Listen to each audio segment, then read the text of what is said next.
Doctors Today.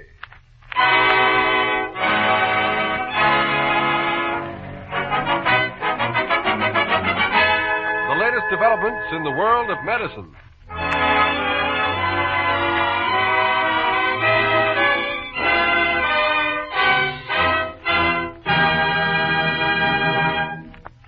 Can you name the disease in which there is an abnormal discharge of electrical waves in the brain? Why is there so little known about a disease that is as prevalent as tuberculosis or diabetes? Listen to the dramatic story of the disease that hides behind the iron curtain of superstition and ignorance.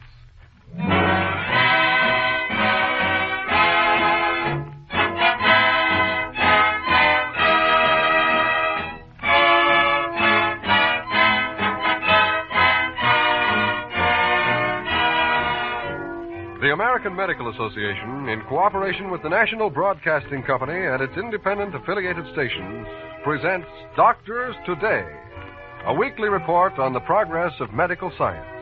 This week, a report on the modern treatment of epilepsy.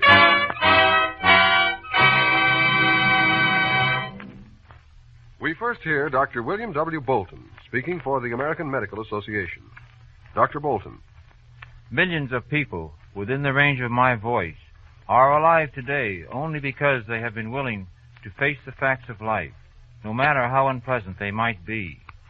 There are the thousands who escaped death from cancer because they went to a physician in time to be cured. There are those who escaped sudden death from heart disease or slow death from tuberculosis because they had the courage to get a doctor's diagnosis. Countless others spared themselves and their families misery and heartache because they dared to face the verdict of syphilis. I ask all of you who are willing to face the realities of life to hear the truth about epilepsy. 500,000 people in the United States are subject to epileptic seizures. Many others have similar but less serious attacks. There is great hope for the epileptic with the help of modern medical treatment, but thousands are being shamefully neglected because of superstition, prejudice, and fraud. In order that you may see how the epileptic pays the price of our ignorance or indifference, we present some dramatic moments from the life of Tommy Cronin. It is one of the most dramatic spectacles on the face of our earth. A brilliant flash of lightning, followed by an awesome roll of thunder. Would you think it possible that something like this could happen on a much smaller scale within the brain of a human being? Oh, yes, it happened. Not simply as a single flash of lightning, but in a series of electrical discharges sufficient for a miniature thunderstorm. We have a scientific instrument which proves that this is the cause of the condition called epilepsy. Let me tell you about an flashed in the brain of a teenage boy named Tommy Cronin. He was in school, and his mother was busy with her spring house cleaning. She was getting impatient because she had plans for Tommy. Now, where is that boy? Here it is, 4:30. Seems to me he said something about having band practice. Band practice is Tuesdays and Thursdays. Oh, that's right. It was yesterday he said that. He knows that he should be home here washing windows. Oh, Tommy makes me so mad sometimes. You don't suppose something might have happened to him? Happened to him? Oh, excuse me, Miss Cronin. Don't mean to frighten you, but it's just a thought I had. Oh, I know where he is. He's out playing ball somewhere. Well, his father's going to hear about this. Hello? Hello, Mrs. Cronin. Oh, hello, Mr. Conklin. I'm sorry I wasn't able to get to the parent-teachers meeting yesterday. I had a visitor from out of town, but I'll have that report ready for our next meeting. No, I'm not calling about that. It's about Tom. Oh? Has he gotten into some trouble? No, but Tommy became quite ill about an hour ago. Oh. Now, it's nothing to get excited about. He seems to be all right now. I'm not excited, but what happened? He had a fainting spell and went into a kind of a convulsion and then fell asleep. Oh. He seems to be all right now. I'm sending him home with Mr. Morris, but perhaps you better call a doctor. I'll call Dr. Hayward right away. How soon can we expect him? Mr. Morris is driving, and they've already left. Well, then they'll be here any minute. Yes. Mrs. Cronin, you'd better be careful not to say anything that might frighten him. Oh, I won't. I'll be very careful. Thank you and goodbye. Vera, Yes, sir? Will you go upstairs and get Tom's bed ready just as quick as you can? It's already made. What's the matter? Tom got sick in school. He fainted. Oh, dear me. A big boy, his age. Well, I haven't time to tell you any more now because they're bringing him home. Fix up his bed while I call the doctor, won't you? Yes, ma'am, I sure will. Oh, and Vera, Yes, sir? don't act the least bit excited when he gets here. Oh, I won't. Don't you worry about that. Oh, he's already here. Hurry, won't you? Yes, and I sure will. Oh, hello, Mr. Morris. Nice of you to do this for us. No trouble at all. He's all right now. Yes, I know. Hello, Mom. Hello, Tommy. I suppose Mr. Conklin called you and told you I passed out. Yes. I'm feeling okay now. All I got is this little cut on my forehead. Yes, I see. But now I think you'd better go up to bed for a while. Vera's fixing your bed. Oh, I don't need to go to bed. I'm all Now, right. you run along anyway, and we'll see what the doctor says. Get into your pajamas. All right, Mom, I'll go. Mrs. Cronin, if there's anything more that I can do, I'll be only glad Not another thing, thanks. You've been very kind. Take care of that boy. He's the best first baseman we've got. Bye, Mrs. Cronin. Bye. Come on, son, up to bed. Will you wait just 1 second while I tell you about it? All right. I got a headache right after lunch. Then while I was in history class, I got a queer feeling, and I just passed out. Well, that can happen to anybody. The first thing I knew after that, I was lying on a cot in the nurse's office. Yes. Mr. Conklin told me. Now, let's go up to bed. Mom, why do you suppose I fainted? Nothing like this ever happened to me before. Oh, you may be coming down with some little thing like the flu, or you may be just done in from too much exercise. Now, up to bed with you, and we'll see what Dr. Hayward says.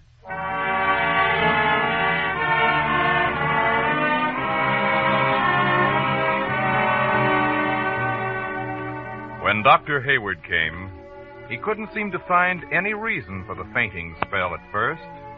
Tommy's pulse and breathing were as they should be for a boy of 16, and he didn't have a fever or any other indication of illness. Then Dr. Hayward began to ask questions. He discovered that Tommy had moments when his mind suddenly went blank. Surprisingly enough, this happened most often when Tommy was sitting idle. Dr. Hayward called a couple of the people who had seen Tommy when he fainted and asked them some questions. Then he came downstairs and had a talk with Tommy's dad and mother. One of the first questions he asked was, Mrs. Cronin, can you remember any time since Tommy was born when he suffered a head injury? Let me see. No, I can't, Doctor. Well, except for a few little cuts and bruises. Frank, do you remember anything like that? Well, whatever happened, it's all news to me. Uh-huh. Well, has he ever had any convulsions? Convulsions? Yes. Heavens, no. Mrs. Cronin, may I ask you why you say heavens no? Because I'm deathly afraid of anything like that. I wonder if that could be because you've seen convulsions in your own family. No, not in my own family, but I have seen them. Well, what about your side of the family, Mr. Cronin? Has anyone related to you ever had any convulsions or seizures? Convulsions? Yes, fainting spells. Well, not to the best of my knowledge, Doctor. You don't mind my asking all these questions, Oh, not do in you, the folks? least, Doctor. Only, well, aren't there times when almost anybody can have a fainting spell? But he didn't faint in an ordinary way, Mrs. Cronin. Oh, yes, I think Mr. Conklin did say something about a convulsion. Yes, I've talked to Mr. Conklin and to Mr. Morris, the physical education teacher who came into the room shortly after it happened. From their description, he had what appears to be a grand mal seizure of epilepsy. Epilepsy? Oh, no. Oh, now, Doctor, it just couldn't be anything like that. Oh, Doctor, this simply couldn't happen to us. Of course not. We both come of very good stock. Well, there's sometimes a tendency for epilepsy to run in families, but heredity is not the most important cause. Epilepsy can be a reaction to a brain injury. Oh, but he's never had a brain injury. The injury could be so slight as to pass almost unnoticed. Mrs. Cronin, you mentioned to me a little while ago that there are times when he doesn't seem to be paying attention to what you're saying. Yes, he does seem a little absent-minded at times. And you have noticed a little fluttering of the eyelids? Yes, but that's just a nervous habit. Well, it might also indicate a loss of consciousness for a matter of a few seconds. This is a stage of epilepsy that we call petit mal.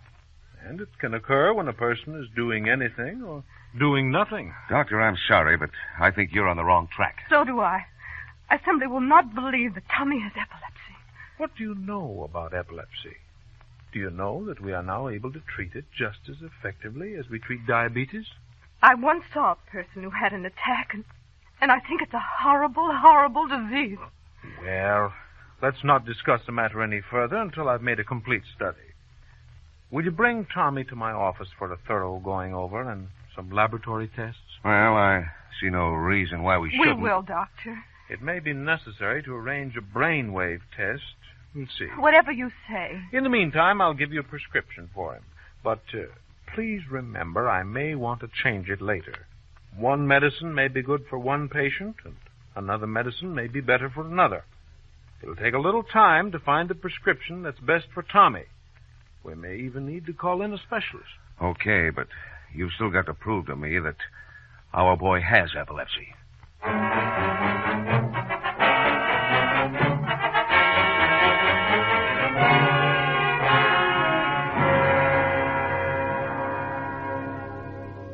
The prescription was filled, but the directions on the bottle were neglected. The doctor was ignored. Like so many parents, Frank and Alice Cronin refused to believe that their son had epilepsy. They didn't even bother to take him to Dr. Hayward's office for an examination. Several weeks later, Tommy had another convulsion while he was sitting in the school assembly hall. Naturally, it caused some attention, and Tommy felt embarrassed when he regained consciousness. Afterwards, he said to his mother, Mom, I don't care what you say. I'm not going back to school. Oh, Tommy. I'm sorry, but I just can't. But don't worry, Mom. I'll make it up to you in other ways. Oh, Tommy, don't think of me. Think of yourself. You've got to have an education if you're going to get any place in life. Mom, you don't know what this has done to me around school. What are you talking about? They all know I had a fit. Now they're all whispering behind my back. Oh, you're just imagining all that. I am not. Mom, they used to call me Lefty. Now they just say, Hi, Tom. What's wrong with that? Don't you see? Now I'm just Tom Cronin, the guy who has the fits. It'll all blow over in a couple of weeks, and... Tom, you've got to take it like a man and face it.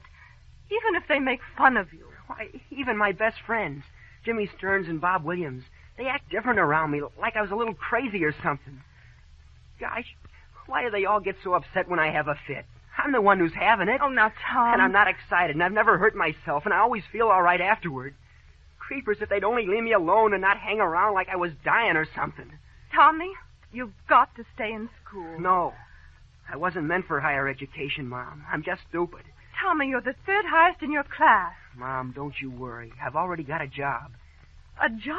Sure, delivering groceries for Macaulay. I start tomorrow. He's giving me a truck. But you can't drive a truck. Oh, sure I can. Don't worry about that. I can always stop in time if I have to. I always know in plenty of time. Now, if that's a call from Mr. Conklin, please tell him that you're taking me out of school for a while. I won't go back no matter what anybody says. Tommy. I haven't been in school for the last couple of days. You haven't? Where have you been? Looking for a job. Oh, Tommy. Hello. This is his mother speaking. Do you want to talk? Oh. Oh, I see. Yes. I'll tell him. Goodbye. That was Mr. Macaulay. What did he say? Well, he decided he doesn't need another delivery boy. Oh, I see. Oh, well, don't let it bother you. Mom, they need a delivery boy. Mr. Macaulay told me that himself. You know what happened? Somebody told him that I have fits. Oh, Mom, why won't they leave me alone?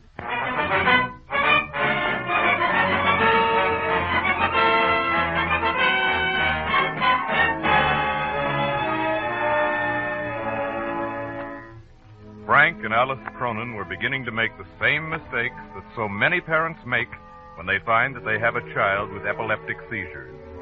They began to treat him like an invalid, but they didn't insist that he go back to Dr. Hayward because, well, they felt that his condition was more or less hopeless. They let him drop out of high school, and more he began to feel like a social outcast. He grew restless, so he was allowed to apply for jobs. The result was that he ran into difficulties. There were incidents like this. Miss Adams. Yes, Mr. Corley. Please don't misunderstand me. I don't expect the personnel manager to be a mind reader, but I do expect more than you're giving me. But I check every bit of information they give me before I hire them. You should have found out the truth about that Cronin boy. Cronin? Let's see his application card. Cronin. Thomas J. Yes, I believe that's correct. He was investigated very carefully before we hired them. Then I'm afraid that there's something wrong with our system. But I don't understand. What did he do? The boy has fits.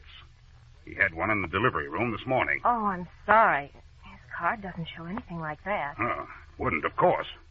But is it asking too much of you to learn that in a personal interview? Well, we can't have that sort of thing around here. We'll just have to let him go. Yes, of course, Mr. Corley.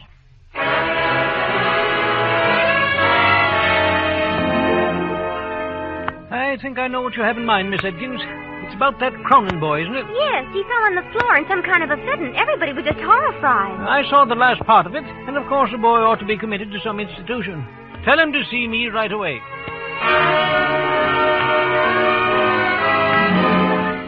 Mr. Cronin, do you think it was fair to hide your condition from us? But you wouldn't have hired me if you knew that. Of course not. I'm sorry, but after what happened in the lunchroom today, I can't permit you to remain with us. Please ask the cashier to give you your check.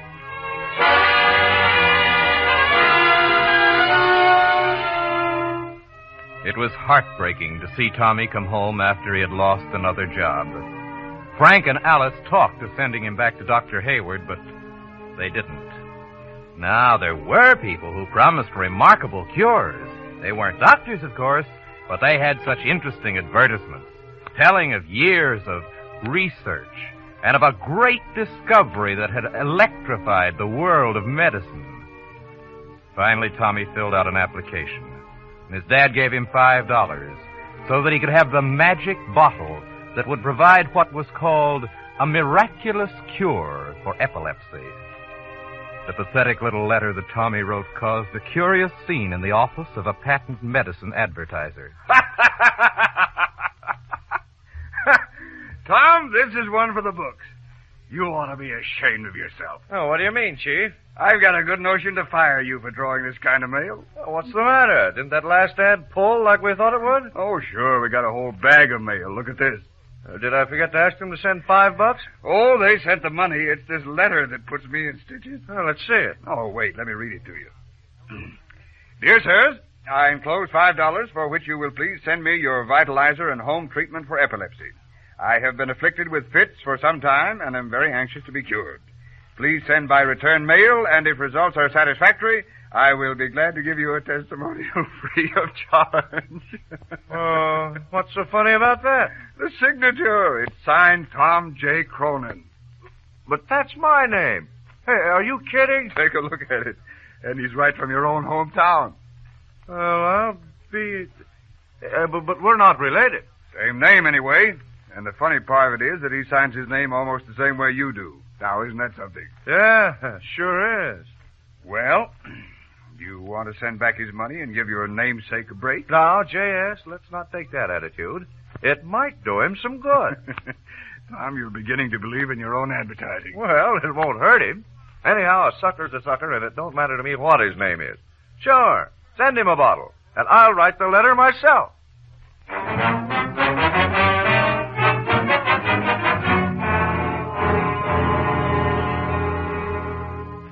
There was, of course, absolutely no value to this formula, prescribed by a man who had never been inside a medical school.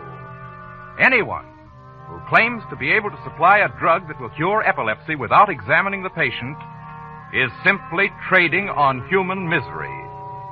There are many kinds of epilepsy, and each patient differs in his reaction to the disorder and to treatment.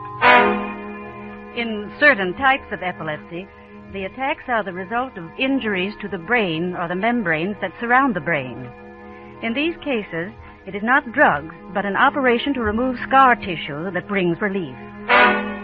Many epileptic seizures are the result of overwork, excess drinking, eating, or emotional depressions, and the patient must be restored to a cheerful, confident state of mind before drugs are of lasting value.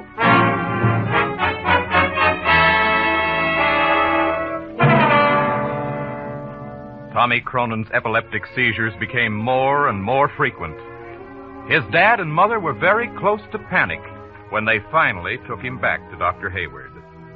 After a complete examination, Dr. Hayward had a little talk with them that they never forgot. I've just been looking at my records. It's been almost 2 years since you called me to examine Tommy. Yes, I guess it has. I don't know why we've waited this long to bring him back. Well, maybe it was because I couldn't promise you a complete cure. Well, Doctor, we've been sort of grasping at straws, and we realize now that we've made a lot of mistakes. It isn't that we've gone to other doctors. We haven't. We just sort of drifted along, trying this thing and that, and now we realize that we're not getting anywhere. In fact, he's having more and more attacks. Well, I'll be glad to make a fresh start, but only on one condition. Oh, what's that? This time, I want your wholehearted cooperation. Oh, we'll do whatever you say this time, Doctor. We're all through with those quacks. They've done us no good, and besides, we read somewhere that you fellas have some new drugs for the treatment of epilepsy. Oh, so that's why you brought him back to me. But you do have some wonderful new drugs, don't you? Why, yes, of course we do. But it all depends on what you mean by new. We've been using some of these drugs for a number of years, with considerable success. Which is the one that gets the best results? Frank, there isn't any single drug that gives the best result in all cases. Trimethyldione is very effective in the brief blackout called petit mal. Phenobarbital and certain other types. Sodium phenytoin and still others. Mesentoin. It's a long list, and each has its specific use. Very often we combine several drugs. In other words, it's a question of finding the one that works best? Not entirely, Mrs. Cronin. I'm sorry, but it isn't quite that simple. Drugs are not the only solution to the problem. Well, what else is there? Frank, have you ever shown Tommy that you were afraid he might have a seizure? Oh, I may have. I'm not sure. I'm afraid I have. Any feeling of anxiety that you show, or any indication that you're ashamed of his condition, is bound to cause him to share your feelings. Now, that only makes matters worse. But other people act so strangely toward him. Even if we're careful, how can we guard against that? If you and Frank and his brothers and sister will act toward him just as you would if he had something like polio, his friends will gradually adopt the same attitude. Now, you've got to give that boy confidence, or no amount of medication will do any lasting good. Should we send him back to high school? Certainly, certainly. Tommy has a good head on his shoulders. Why deprive him of an education? Oh, but he's so afraid he'll disgrace himself in school. Disgrace himself? Now, there's the cause of a lot of his trouble. He's afraid. We've got to overcome that attitude, and that's part of your job. I see exactly what you mean, Doctor. Now then, we've got to build up that boy's confidence and health. I'm going to have a long talk with him, and I want you to see to it that he gets enough exercise and the right amount of sleep. All these things mean just as much as the drugs that I'm going to prescribe for him. Now, I can see we've been missing the boat in a lot of ways, darling. Yes, I feel very guilty. Now, look here, Frank and Alice. Let's all get together on this problem. Let's not tackle it with long faces and the attitude that we're going to do the best we can for poor Tommy. Some of the greatest men in history were epileptics. Julius Caesar, Peter the Great, Alexander the Great. There's so many greats I haven't time to name them all. But how about raising a Tommy the Great?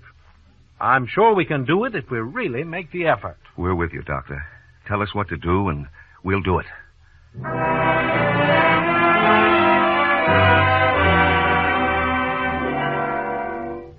Maybe there's still a doubt in the back of your mind.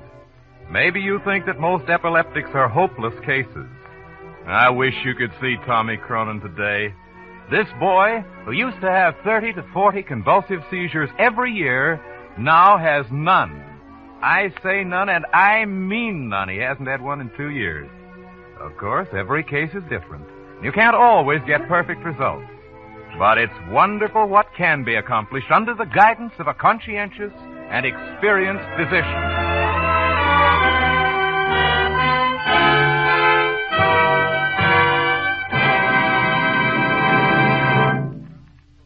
We bring you now Dr. William W. Bolton of the American Medical Association reading a talk by Dr. William G. Lennox, the founder of the American Epilepsy League and president of the International League Against Epilepsy. Dr. Bolton. The story we have just heard dramatized but did not exaggerate Tommy's plight. We have sorrowed with Tommy and his parents, and we rejoice with them in the ending of their sorrow. But now we must think of the multitude who still struggle in the coils of epilepsy, who are still barred from rightful living by public ignorance and fear. Epilepsy is a three-sided problem, involving first the doctor, second the patient, and third the public. First, the doctors. If evenly distributed, there would be 5 epileptic patients for each physician in the United States. No disease is more interesting than epilepsy, and no successfully treated patient is more grateful. But doctors must learn of methods and new treatments for many diseases. How can they know the good and the bad effects of newer medicines used in epilepsy, and how can they evaluate brainwave tracings, so important in diagnosis and treatment of this brain disorder? The answer: in addition to the usual methods, medical journals, and meetings, they can take advantage of the Physician Society, called the League Against Epilepsy, and its journal that reviews the articles on epilepsy written throughout the world. Dr. F.A. Gibbs, Illinois Neuropsychiatric Institute, Chicago, is secretary of this organization. Second, the patient and his family and friends. The epileptic must depend on his doctor for advice about medicine. But outside the doctor's office, he must face an unsympathetic world. Suppose that even with good medical attention, attacks are not fully controlled.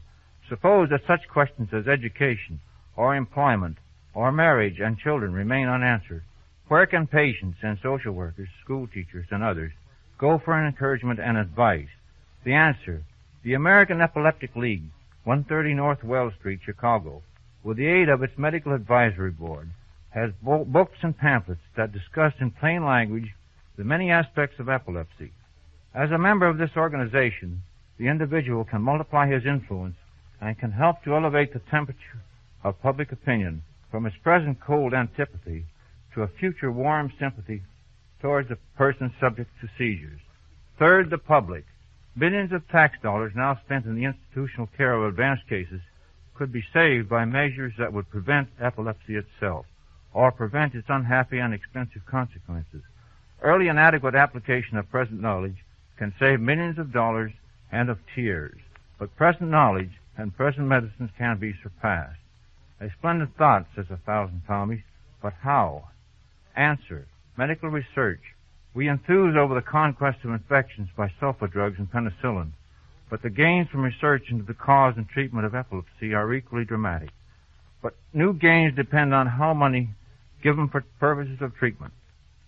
Proper enough, the public is already enlisted in the fight against diseases such as tuberculosis, poliomyelitis, cancer, and heart disease. Epilepsy is still the Cinderella of medicine. But given adequate support, the American Epileptic League could be its fairy godmother. Thank you, Dr. Bolton. For the answer to any question on epilepsy and for booklets giving detailed information, write to the American Epilepsy League at 130 North Wells Street, Chicago, Illinois. That's the American Epilepsy League, 130 North Wells Street, Chicago, Illinois.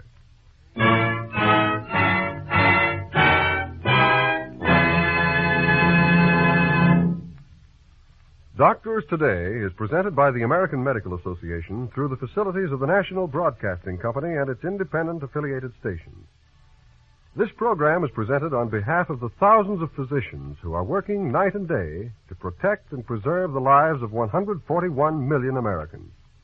The American Medical Association invites you to join us again next week to hear another report on the progress of medicine and surgery in America.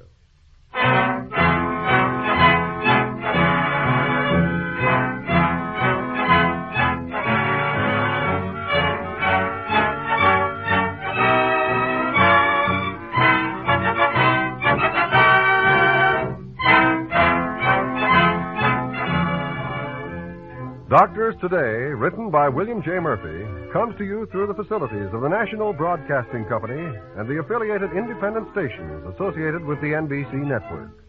The orchestra is under the direction of Bernard Berquist, with original music composed by Emil Soderstrom. The entire production is under the direction of Norman Felton. Heard in today's cast, were Art Young, Margaret Brayton, Don Gallagher, Arthur Peterson, Alma Platt, Boris Atlon, Jack Lester, Morris Copeland, Gene Hines, and Bob McKee. Your announcer is Hugh Downs. This is NBC, the National Broadcasting Company.